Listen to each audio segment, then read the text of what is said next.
আজ আমি বানিয়ে নিচ্ছি হোটেল স্টাইলে চিকেন কোরমা রেসিপি। নামটা শুনে ভয় খেয়ে গেলে হবে না, রেসিপিটা কিন্তু খুবই সহজ একটা। দেখে নাও কিভাবে আমি বানিয়ে নিচ্ছি। খুবই ইজি একটা রেসিপি। তার জন্য আমি পেঁয়াজগুলো স্লাইস ভাবে কেটে নিয়েছি, যতটা মাংসতে দেওয়া হবে সেই অনুযায়ী। পেঁয়াজগুলো বেরেস্তা করে নিচ্ছি। এদিকে নুন হলুদ মাখিয়ে রেখে দিয়েছিলাম মাংসটা 10 মিনিটের মতন। বেশিক্ষণ রাখার প্রয়োজন নেই।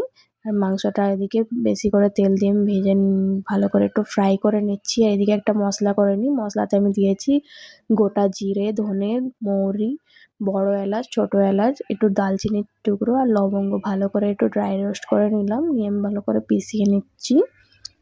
এটা আমি বানিয়ে নিলাম। দেখো মশলাটা। এবার এদিকে চিকেনটা ফ্রাই হয়ে গেল মোটামুটি মতন, বেশি লাল করে ভাজার দরকার নেই। এদিকে একটা মশলা তৈরি করে নিই। এবারে টমেটো, এদিকে ধনেপাতার ডাঁটাগুলো কুচি করে দিয়েছি আর পেঁয়াজের বেরেস্তা দিয়ে মশলাটা করে নিলাম, আমি পেস্ট করে নিলাম। দিয়ে এদিকে কিছুটা তেল দিয়ে কড়াতে গোটা জিরে দিয়ে দিলাম আর পেঁয়াজ রসুনের পেস্ট দিয়ে দিয়েছি। দিয়ে ভালো কিছুক্ষণ মতন একটু নেড়ে চেড়ে নিয়ে আমি তৈরি করে রাখা পেস্টটা দিয়ে দিলাম। যে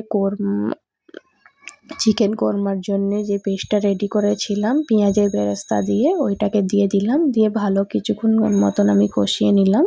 নিয়ে লঙ্কাগুলো, হলুদ গুঁড়ো, ধনে গুঁড়ো দিয়ে ভালো করে আমি মশলাটাকে কষিয়ে নেবো। এটা একটু কালারের জন্যে কাশ্মীরি লঙ্কা গুঁড়ো আর একটু নুন দিয়ে দিলাম পরিমাণ মতন। একটু নয়, মানে যতটা লাগবে পরিমাণ মতন আমি নুন দিয়ে দিয়েছি এতে। পরে লাগলে আমি পরে দিয়ে দেবো। ভালোভাবে দেখো তেলটা ছেড়ে গেল আর কিছুটা আমি জল দিয়ে ভালো করে আমি কষিয়ে নিচ্ছি। মশলাটা কিন্তু ভালোভাবে কষাতে হবে। এটা শুকনো মশলা যেটা করে রেখেছিলাম, ভাজা মশলা, সেটা দিয়ে দিলাম। আমি 1-1.5 টেবিল স্পুনের মতন দিয়েছি। দেখো ভালো করে মশলাটা আবার ভালো কষিয়ে নিলাম। কি সুন্দর তেল ছেড়ে গেল। এবার পরিমাণ মতন আমি জল দিয়ে দিচ্ছি, মাংসটা সেদ্ধ হওয়ার মতন যতটা জলের প্রয়োজন আমি দিয়ে দিলাম একবারে। এবার মাংসগুলো আমি দিয়ে দিচ্ছি ভালো করে। এটাকে এবার আমি সেদ্ধ করে নেবো মাংসটা। আমি 15-20 মিনিটের মতন ঢাকা দিয়ে সেদ্ধ করে নেবো।